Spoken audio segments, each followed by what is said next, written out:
So, if you haven't had the pleasure of working on Chevy Silverado Avalanche Edition, let me tell you about it. I started to do a how-to video, and being that I am the auto glass guy, and I'm a yes man, I didn't want to tell our account no. But if there was ever a time, and you're an auto glass technician out there, you're looking out in the universe, and you found this video and you're looking it up. Hey, listen, if there's ever a time to be okay to tell one of your customers, one of your accounts, no, it is on this one, and it is okay. And the reason why is this is a body tech job.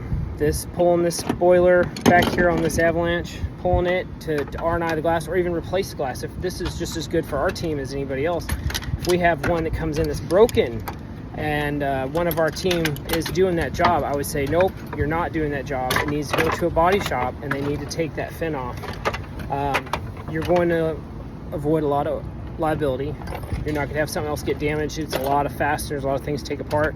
And like I said, I feel like instead of doing a how-to video for you here for YouTube or whatever, that I am doing you more of a service to say, hey, this is one of those jobs. You're a glass technician.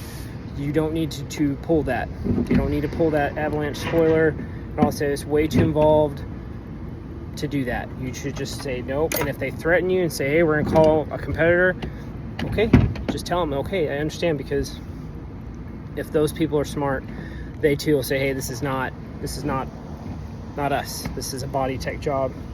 Have them do it, and then do the glass. And I hope this is helpful. This is going to be helpful to somebody, because this is one of those I haven't come across yet. First one. So hope this helps you.